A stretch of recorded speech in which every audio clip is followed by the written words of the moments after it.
주님 따를 각오. 저는 뒤에 주님 따르는 자의 각오 57절에서 62절 또 23절로 27절 핵심으로 이렇게 제목을 작아서 이렇게 했습니다. 오늘 베드로의 신앙 고백이 18절에서 22절까지 기록이 되어 있습니다. 오늘 말씀의 요약 참조하시면 예수님 질문과 제자들의 답변 18절로 20절인데 22절까지, 그 다음에 두 번째 베드로의 신앙 고백 20절 내용을 통해서, 참고로 마태복음 16장 16절에서 17절에 있습니다. 셋째, 예수님을 따를 자의 각오 23절로 27절. 넷째는 주님을 따르는 자의 자세 57절로 62절인데요. 18절 읽어보세요. 어느 날 예수께서 혼자 기도하실 때에 제자들이 그분과 함께 있었다. 예수께서 그들에게 물으시기를 무리들이 나를 누구라고 하느냐 하시니, 예수님의 질문입니다. 그 내용은 사람들이 나를 누구라 하느냐. 오늘 18절에 그랬습니다. 어느 날 예수께서 혼자 기도하실 때에, 우리 예수님은 기도로 시작하셨고 기도로 생활하셨고 기도로 마치셨습니다. 우리가 잘 아시다시피 그걸로 끝난 게 아니고 지금도 하나님 보좌 우편에서 우리를 위해서 간구하고 계신다고 했습니다. 그래서 기도는 우리 성도들에게 주신 특권입니다. 그래서 이 기도에 좋은 습관이 되는 게 좋습니다. 기도의 좋은 습관. 예수님도 습관을 따라서 새벽 미명에 일어나 나가 한적한곳에 가서 기도하셨는데, 우리들도 예수님을 배워서 기도 생활을 하도록 해야 되겠습니다. 제자들이 그분과 함께 있었다. 예수께서 그들에게 물으시기를 무리들이 나를 누구라 하느냐 하고 물으셨습니다. 이것은 세상 사람들이 예수님에 대해서 어떻게 아는지 그 여론을 알아보려고 하는 목적이 아니고, 제자들이 중요하다. 제자들에게 바로 가르치려고 예수님께서 이 말씀을 하신 겁니다. 거기에 대해서 19절 읽어보세요. 그들이 대답하여 말하였다. 어떤 이들은 세례자 요한이라고 하고 다른 이들은 엘리야라고 하고 또 다른 이들은 옛 선지자들 중에 하나가 부활했다고 합니다. 예수님이 사람들이 나를 누구라 하느냐 하니까 제자들이 들은 대로 얘기한 거예요. 우리 지난 시간 그 7절, 8절에서 그런 말씀이 있었죠. 어떤 이들은 요한이 죽은 자들로부터 살아났다 7절에서 그랬고, 또 8절에서 또 어떤 이들은 엘리야가 나타났다, 또 다른 이들은 옛 선지자 중 하나가 일어났다고 했다. 이걸 제자들이 들었단 말이에요. 제자들이 들은 그대로 예수님께 사람들이 이렇게 말씀하십니다. 그러면 세례 요한이다, 엘리야다, 아니면 옛 선지자 중에 하나다 라고 이렇게 대답을 했습니다. 자, 이것은 사람들이 오해하는 거예요. 괜히 말 생각을 나타내가지고 오해하고는 예수님은 하나님의 아들이 뭐 세례 요한이 죽었다 살아난 것도 아니고 또 엘리야와 같이 다시 또 뭐 살아나서 온 것도 아니고, 예수님은 하나님의 아들로 세상에 오신 분입니다. 그런데 사람들이 이렇게 오해하면서 세례 요한의 그 능력이 예수님한테 있다는 거예요. 예수님을 몰라도 또 몰라는 거예요.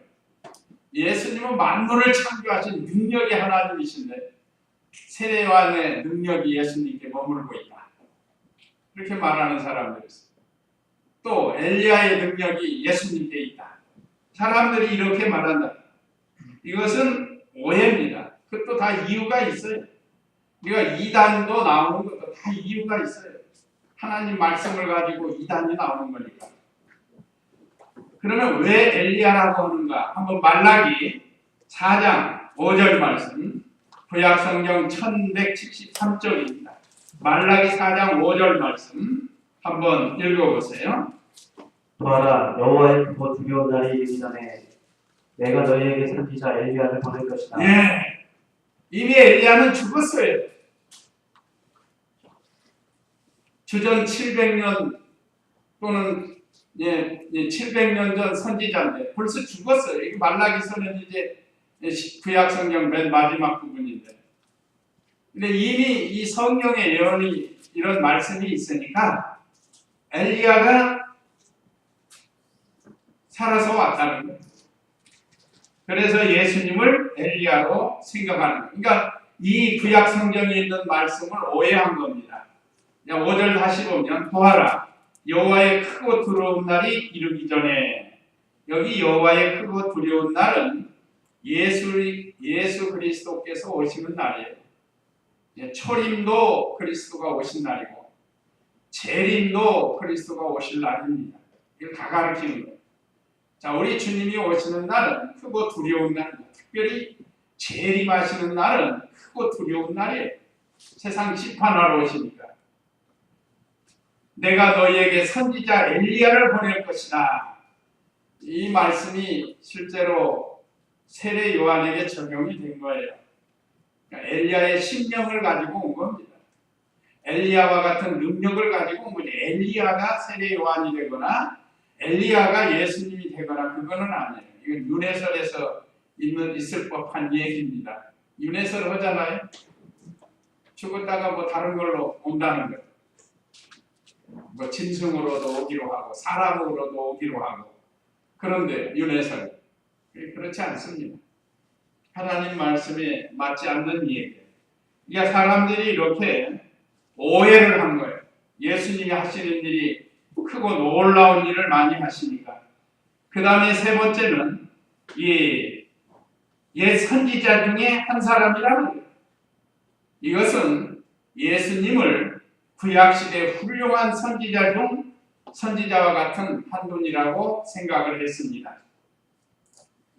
이것들은 바로 알지 못하고 이렇게 사람들이 오해해서 말이 자꾸 돌아가는 말. 예수님이 놀라운 일을 자꾸 하시니까 병자도 고치고 죽은 자도 살리고, 그러니까 사람들이 말을 막 붙여내는 거예요.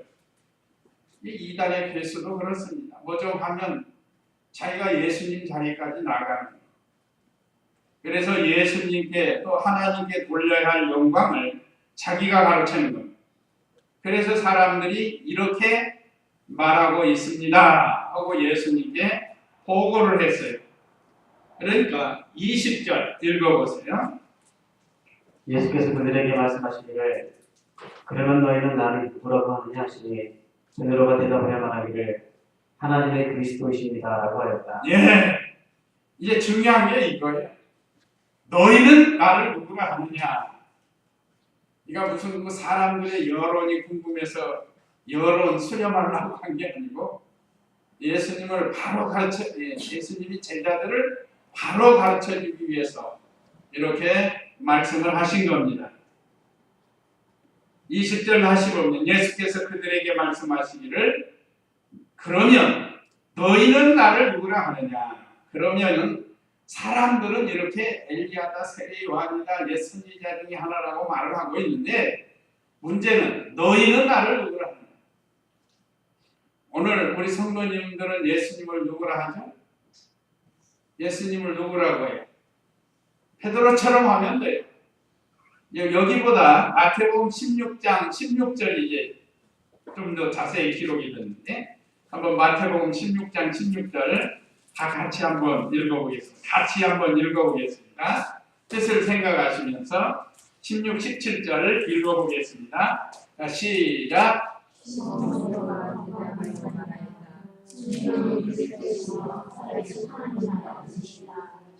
예수께서 저희에게 말씀하셨다. 이들에게 비추신 사람을 찾으라. 예, 우리가 이렇게 고백을 하는 거예요. 구역에 보면 주는 그리스도시요 살아계신 하나님의 아들이십니다 하고 모든 성도의 신앙 고백을 한 거예요. 베드로가 대표해서 말하자면 우리의 신앙 고백도 됩니다. 사람들이 우리에게 예수님을 누구라고 묻는다고 하면 주는 그리스도시요 살아계신 하나님의 아들이십니다 하고 확신을 가지고 말해줘야 된다. 그러니까 예수님께서 베드로 칭찬하셨죠. 예수께서 그에게 대답하여 말씀하셨다. 바요나 시몬아, 원래 베드로의 본명이 시몬이에요. 네가 복이 있다. 이를 내게 계시한 분, 알게 하신 분은 사람이 아니라 하늘에 계신 내 아버지이시다. 하나님 아버지께서 깨닫게 해주셨다는 거예요. 그래서 오늘날 예수님을 우리의 구세주로 고백하는 이 일은 하나님이 해줘야 되는 겁니다. 아무나 그렇게 고백하는 게 아니에요. 같이 사는 부부도 맨날 말해줘도 몰라요. 뭐 깨닫지 못하는 거예요. 왜? 하나님이 알게 안 나치기 때문에 그렇습니다. 하나님이 알게 해주셔야 이게 참으로 중요합니다. 그래서 베드로가 정확하게 고백을 한 거예요. 이것은 모든 성도의 신앙 고백이라고 할 수 있습니다. 그렇습니다. 예수님은 그리스도십니다. 그리스도라는 뜻은 기름 부은 자라는 뜻이라고 했고, 구약시대의 기름 부은 자는 이 선지자, 제사장, 왕, 삼직분을 세울 때 기름을 부으는데, 예수님은 이 삼직분을 가지고 이 세상에 그리스도로 오신 분이라는 뜻입니다. 그래서 오늘 우리 공과책의 98쪽에 보면 선지자로서 하나님의 모든 말씀을 계시해 주셨다. 하나님의 뜻을 다 계시해 주셨다는 그 선지자로서의 기름 부음을 받았습니다. 그 다음에 제사장으로서 우리의 모든 죄를 속량해 주시고 속죄해 주셨고 또 도덕적으로 점점 깨끗하게 해나가시는 분이세요. 예수님으로 인해서 우리가 도덕적으로 점점 거룩해지는 겁니다. 작년보다 금년이 좀 거룩해야 되고 금년보다 내년이 더 거룩해져야 돼요. 좀 더 예수님을 닮아가야 되는 겁니다. 근데 어떤 분들은 거꾸로 가는 거예요. 점점 멀어져 가는 분도 있어요. 그러다 이제 회개하고 다시 또 주님과 가까이 하는 분이 있어요. 그 다음에 왕으로서 우리를 다스리시고 통치하시고 그 왕권을 우리에게도 입혀주셔서 마귀를 이기고 죄를 이길 수 있게 해주십니다. 그러니까 우리도 기름 부음 받은 자예요. 우리도 예수님도 선지자로 제사장으로 왕으로 기름 부음 받았지만 우리도 그랬어요. 베드로서에 보면 왕 같은 제사장이요라고 했다. 또 우리도 하나님 말씀을 전파할 수 있는 이 능력을 우리에게 주셨습니다. 그래서 우리도 나가서 말씀을 전파하고 또 우리가 날마다 그리스도의 보혈을 의지하고 제사장의 직분을 감당하고 그 다음에 왕으로서 세상을 정복해 나가야 되고 다스려 나가야 된다는 것. 또 살아계신 하나님의 아들입니다 하고 여기 고백을 했습니다. 살아계신 하나님의 아들. 그렇습니다. 우리 예수님은 살아계신 하나님이시, 살아계신 하나님. 살아계신다는 건 보고 계시고 듣고 계시고 알고 계시는 인격적인 분이시. 인격적이라는 건 지정의, 뭘 아시고 그 다음에 느끼고 결정한다는 우리는 결정이에요. 결정. 우리 예수님은 그리스도시요 살아계신 하나님이십니다. 그래서 베드로가 이렇게 고백을 한 거예요. 자, 그러니까 21절 읽어보세요. 21절. 예수께서 그들에게 이것을 아무에게도 말하지 말라고 명령하시며 말씀하시기를 인자가 많은 고난을 받고 장로들과 대제사장들과 서기관들로부터 배척을 받아 죽임을 당하고 제3일에 살림을 받아야 한다라고 하셨다. 그리스도 은익 사상을 말씀한 겁니다. 왜 그런가 하면 예수님이 앞으로 십자가를 지고 오늘 22절에 말씀했죠.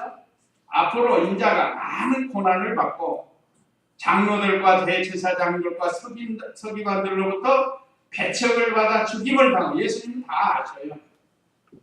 장로들과 서기관들 또 대제사장들에게 배척을 받는다. 실제로 그게 이루어지지 않아요? 그런 다음에 죽임을 당하고 3일 만에 살림을 받아야 하는데 자꾸 이렇게 소문이 나는 사람들이 강파돼 가지고 예수님을 그렇지 못하게 죽인다. 예수님이 오셔서 해체하셔야 할 일은 우리를 위해 대신 고난 받으시고 십자가에서 죽으시고 3일 만에 부활하시는 일이다. 그런데 그 안에 뭐 암살을 당하신다든지 그러면 안 되잖아요. 그래서 예수님께서 그리스도의 은익 사상을 제자들에게 가르쳐 주시면서 이것을 아무에게도 말하지 말라고 명령을 하셨습니다. 그런데 자꾸 소문은 퍼져나가는. 그러나 궁극적으로 예수님은 우리를 위해서 고난당하시고 죽으시고 3일 만에 부활하시고 승천하십니다. 이렇게 예수님께서 베드로의 신앙 고백을 칭찬해 주셨어요. 오늘 누가복음에는 그게 기록이 없지만 아까 마태복음에서는 바요나 시모나 이것을 내게 알게 한 것은 혈육이 아니라 하나님께서 알게 해주십니다. 오늘날 이 신령한 일은 하나님께서 알려줘야 되는 거예요. 그 다음에 세 번째 23절로 27절은 예수님 따를 자의 각오. 예수님을 따라가려면 어떤 각오를 해야 되는가? 23절 읽어보세요. 모든 이들에게 말씀하셨다. 누구든지 나를 따라오려거든 자기를 부인하고 날마다 자기 십자가를 지고 나를 따르도록 하여라.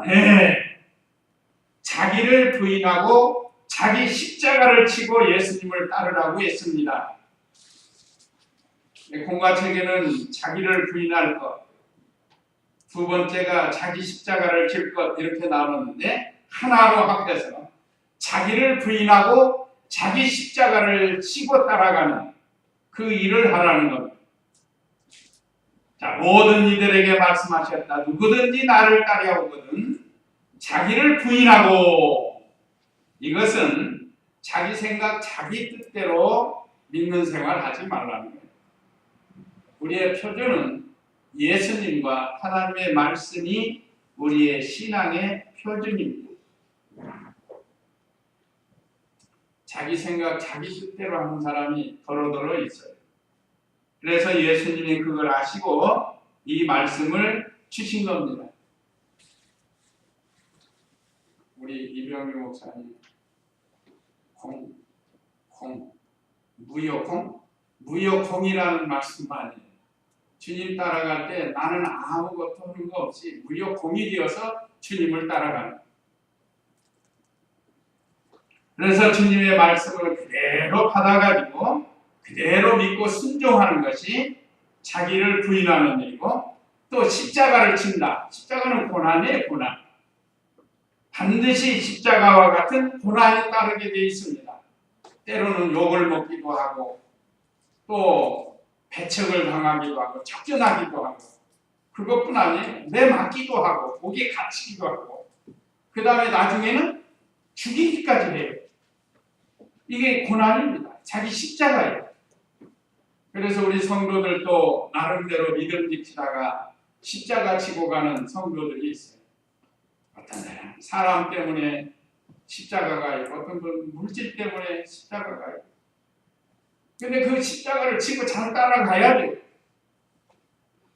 예수님께서 자기 십자가를 지고 따라오라고 했습니다.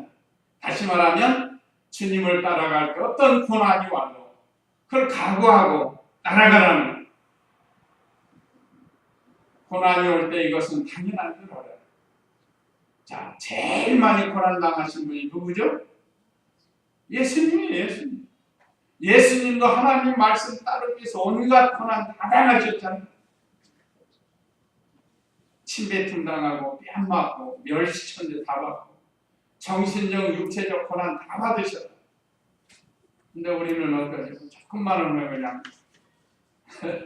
자존심 상해가지고 참 따라가기가 참 어려운데 우리 그러면 참 이것이 주님의 가시는 그 길이라고 하면 우리가 가는 거예요. 그 사명이라는 그 노래 찬양. 자 우리가 그 찬송도 전에 연습 때 많이 배우고 부르기도 하는데 그 가사 보면 뭐 어떻게 해라도 졌어, 뭐 어떻게 해라도 졌어 그러잖아요. 나는 그 일일이 기억을 못해서 참 미안한데. 그러니까 고난 당하고 욕 먹어도 좋다는 거예요. 주님 따라가는 일에. 그런데 실제로 그런 일 당하면 그런 건 다 흘러 떠내고 보내고 그냥 그것만 붙들고 막 속상해가지고 못 따라간다. 그렇게 하지 말아요. 참 주님을 바라보면서 변함없이 따라가요. 매를 맞아도 쳤어, 감옥에 가도 쳤어, 욕을 먹어도 쳤어, 죽인다 해도 쳤어. 그렇게 따라가는 거예요. 그래서 자기를 부인하고 자기 십자가를 지고 따라가야 됩니다. 그 다음에 24절, 25절 읽어보세요. 누구든지 자기 목숨을 구원하려 하면 그것을 잃을 것이고 누구든지 나 때문에 자기 목숨을 잃으면 그것을 구원할 것이다. 사람이 온 세상을 얻고도 그 자신을 잃거나 빼앗기면 무슨 유익이 있겠느냐. 예, 육신의 생명보다 영의 생명으로 사는 것이라고 이것이 주님을 따라가는 자의 각오예요. 육신의 생명 위해서 주님 따라가는 게 아니고 영의 생명을 위해서 따라간다. 자 여기 24절에 보면 누구든지 예수님 믿고 구원받은 성도, 예수님 따라가는 성도들이라고 하면 자기 목숨을 구원하려 하면 그것을 잃을 것이요. 여기 자기 목숨은 무엇이고 그것은 무엇일까? 자기 목숨은 지금 육신의 생명을 가르칩니다. 그것을 잃는다. 영의 생명을 잃는다. 그러니까 육신의 생명을 위해서 영의 생명을 버리면 영의 생명을 잃어버리는 거라고 했습니다. 또 누구든지 나를 위하여 자기 목숨을 잃으면 그것을 구원할 것이다. 예수님을 따라가다가 예수님을 위해서 내 육신의 생명을 잃으면 영원한 생명을 더 얻을 것이다 하고 말씀해 주신 겁니다. 그래서 우리가 지금 살고 있는 게 내가 육신의 생명을 위해서 살고 있는지 영의 생명을 위해서 살고 있는지, 우리가 무슨 일을 만날 때마다 내가 지금 육신의 일을 하고 있는지 영의 일을 하고 있는지 그걸 분별해서 영의 생명이 사는 길로 따르라는 겁니다. 우리 공가책에 그랬죠. 영의 생명이 사는 길을 따를 것. 이걸 가르쳐 준 거예요.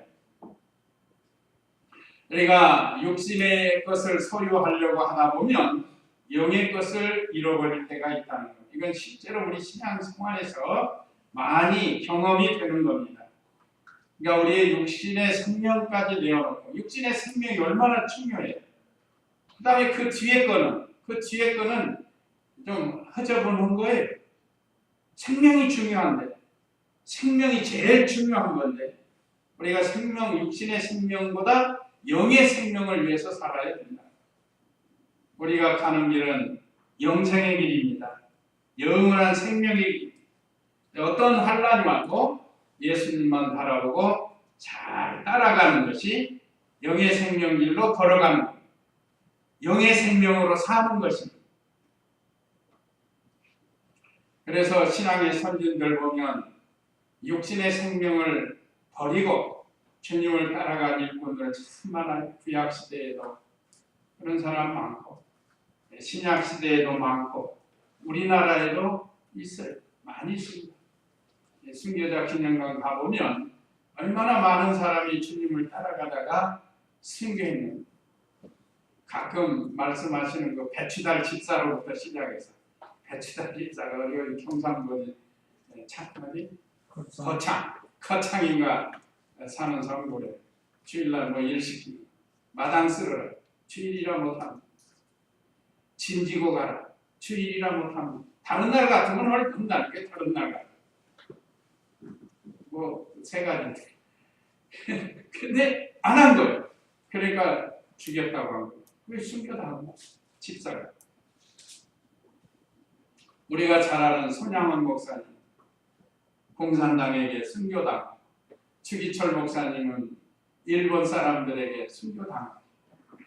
이렇게 순교라는 건 하나님의 말씀과 내 육신의 생명을 갖고 가는 거예요.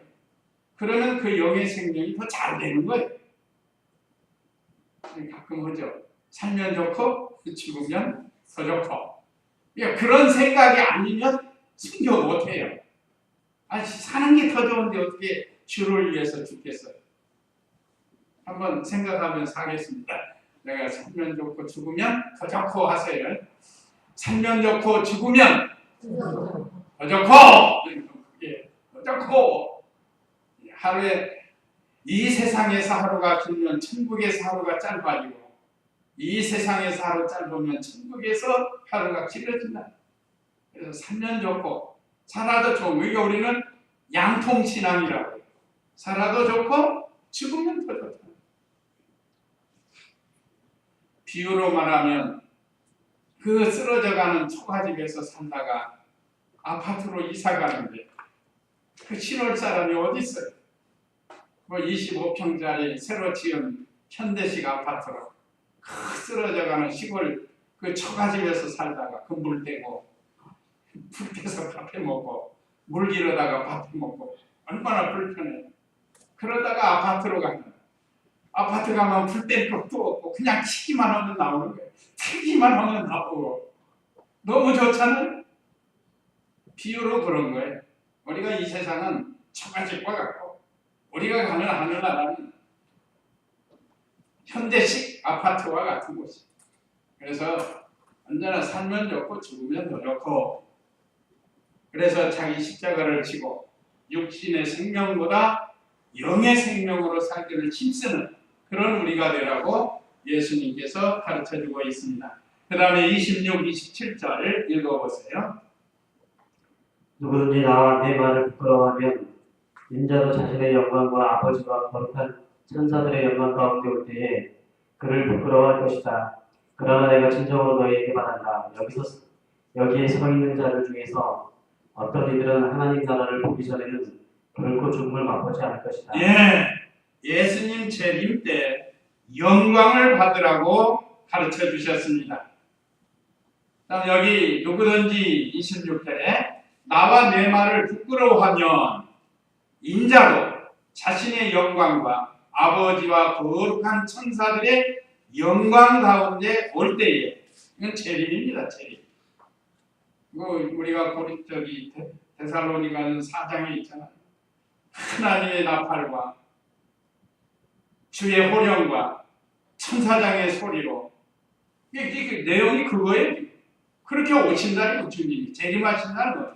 영광 중에 오시는 거예요. 그때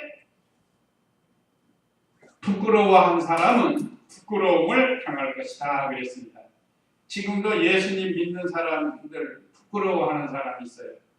그래서 요즘 신식 얄팍한 성경 찬송 호주머니에다 이렇게 넣어갖고, 이게 좀 큰데 정말 아파트 이제 교회 가려고 나오면 어디 가세요? 어기는 무슨 어기를 가요? 어디 가야 된다고 그러죠? 교회 갑니다 그래요. 그러면 왜 어기 가냐고 그러는가? 부끄러워서 그래요. 부끄러워서. 말이나 생활이 지금 부끄러우니까 지금 교회 갑니다 소리를 못 하는 거예요. 그러니까 평소에 우리가 믿는 일 잘하면서 어디 가십니까? 나 중마동 교회 갑니다. 좀 이렇게 얘기해요. 중마동 교회 갑니다. 의기가 나쁘고, 그만큼 자신이 지금 부끄러운 생활을 한다는 그런 뜻이에요.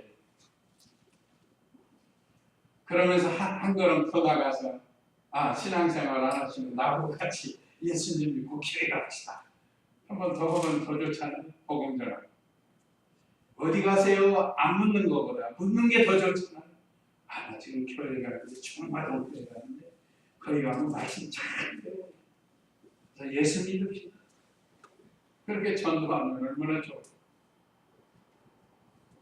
그래서 참 우리가 주님 재림하실 때 부끄러움이 없어야 됩니다. 그래서 예수님 재림 때 부끄러움 당하지 말고 영광을 받으라는 겁니다. 27절 그러나 내가 진정으로 너희에게 말한다. 여기 서 있는 자들 중에서 어떤 이들은 하나님 나라를 보기 전에는 결코 죽음을 맛보지 않을 것이다. 이거는 거기 현재 있는 사람이 예수님 믿고 구원받기 전에는 죽지 않는 사람이 있다 이거죠. 하나님의 택한 백성은 반드시 예수님 믿고 하나님 나라를 맛보고 이 세상을 떠나게 된다는 겁니다. 그러나 다 그런 건 아니에요. 택한 백성들이 있습니다. 그 다음에 주님을 따르는 자의 자세, 이 57절로 62절인데요. 57절을 읽어보세요. 57절. 그들이 길을 가고 있을 때에 어떤 이가 예수께 말하기를 저는 선생님께서 어디로 가시는지 선생님을 따라가겠습니다 하니 예수께서 그에게 말씀하셨다. 여우들도 굴이 있고 공중의 새들도 둥지가 있는데 인자는 머리 둘 것도 없다. 그 중간에 28절로 56절까지는 다음 시간에 예수님이 변화산에 대한 다음 공가책에 여기 기록이 되어 있습니다. 그래서 그건 다음에 변화산에서 있었던 사건인데 다음 주에 하게 되고 오늘 57절에는 세상에 안식처가 없어도 주님을 따르라는 거예요. 여기 오늘 57절, 58절이 그겁니다. 자, 그들이 길을 가고 있을 때 어떤 이가 예수께 말하기를 저는 선생님께서 어디로 가시든지 선생님을 따라가겠습니다 하고 어떤 사람이 은혜를 받고 예수님께 말을 한 거예요. 그 예수님의 길은 아까 십자가의 길, 고난의 길인데 이 사람은 예수님의 그 좋은 것, 이적 그런 것만 보고 아마 이렇게 질문했을 거예요. 그런데 예수님 답변은 예수께서 그에게 말씀하셨다. 여우들도 굴이 있고 공중의 새들도 둥지가 있는데 인자는 머리 둘 곳이 없다. 다시 말하면 안식처가 없다. 그렇습니다. 우리 예수님. 그래서 감람산에서 쉬시면서 기도하시고 낮에는 전도하시고 공중의 새도 깃들 집이 있고 여우도 깃들 굴이 있지만 예수님은 걸을 곳이 없어요.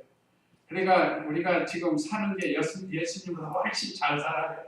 한번 생각해 보세요. 예수님은 집도 없으시고 그렇다고 해서 예수님이 세상에다가 소망 두고 사신 건 아니에요. 하나님께 소망을 두고 하나님 나라에 소망을 두고 사셨습니다. 우리가 세상에 뭐 좀 없다고 너무 낙심하지 말고 참 우리가 예수님을 따라가려면 참 이렇게 안식처가 없어도 따라갈 각오를 해야 됩니다. 이게 주님을 따르는 자의 자세입니다. 또 두 번째 59절 60절 읽어보세요. 또 다른 이에게 말씀하시기를 너는 나를 따라오너라 하시니 그가 말하였다. 주님 제가 먼저 가서 제 아버지의 장례를 치르도록 허락하소서. 예수께서 그에게 말씀하시기를 죽은 자들로 자기들의 죽은 자들을 장례하게 하고 너는 가서 하나님 나라를 전파하여라 하셨다. 죽을 일로 영생길을 중단하지 말라는 말씀이에요. 이 세상은 언젠가 한 번은 죽을 거예요. 또 죽은 자는 죽은 자로 장사하게 하고 생명길로 걸어가는. 그래서 여기 59절에 또 다른 이에게 말씀하시기를 너는 나를 따라오너라 하고 예수님이 불렀다. 그러니까 그가 말하기를 주님 제가 먼저 가서 제 아버지의 장례를 치르도록 허락하소서. 하나님 나라를 전파하는 데 있어서 자기가 가서 자기 아버지의 장례를 치르는 게 아직 세상 떠난 거 아니에요. 이제 앞으로 세상 떠나서 장례 치르면 믿는 일 하겠다는 거예요. 요즘도 그런 사람이 있습니다. 아이고 우리 시어머니 때문에 교회 못 가요. 내가 천년 때부터 믿음 잘 지켰는데 지금 시집 와가지고 우리 시어머니가 불교라 그거 못 가요. 우리 어머님 세상 떠나면 교회 다니겠습니다. 그런 사람이 있어요. 예, 그런 사람들이. 그런데 그 안에 자기가 먼저 갈지 어떻게 알아요? 그렇잖아요? 누가 먼저 갈지 그건 알 수가 없어요. 그런 사람이 또 더 오래 사는 사람이 있어요. 그 자기가 먼저 죽을 수도 있어요. 그럼 언제 하겠어요? 언제나 주님의 말씀은 현재 진행형입니다. 현재 해야 된다. 네가 자기 아버지가 나이가 많아서 이제 세상 떠나면 그때 가서 주님의 일을, 주님을 따르겠습니다 하고 지금 핑계를 대는 겁니다. 그다음에 그러지 말라는 거예요. 예수님께서 여기 60절에 그랬죠. 그에게 말씀하시기를 죽은 자들로 자기네 죽은 자들을 장례하게 하고. 이건 무슨 소리인가? 죽은 자가 죽은 자를 어떻게 장례하죠? 이게 이제 영적인 거예요. 영으로 죽은 자. 예수님 믿지 않고 죽은 자들이 있어요. 영으로. 그런 사람들이. 그러니까 예수 살았지만 예수 믿지 않는 사람은 다 죽은 자들이에요. 그러니까 죽은 자들로 죽은 자들을 장사하게 하고 너는 나와 같이 가서 하나님 나라를 전파하자 하고 말씀해 주신 겁니다. 우리가 참 이 말씀을 잘 기억해서 지금 우리가 어떤 자리에서 신앙생활을 하는가 생각하고 참 우리가 영의 길을 잘 따라가야 되겠습니다. 죽을 일로 영생길을 중단하지 말라. 그 다음에 61절 62절 읽어보세요. 또 다른 이가 말하였다. 주님, 제가 주님을 따라가겠습니다. 그러나 먼저 제 집에 있는 자들에게 작별 인사를 하도록 허락하소서.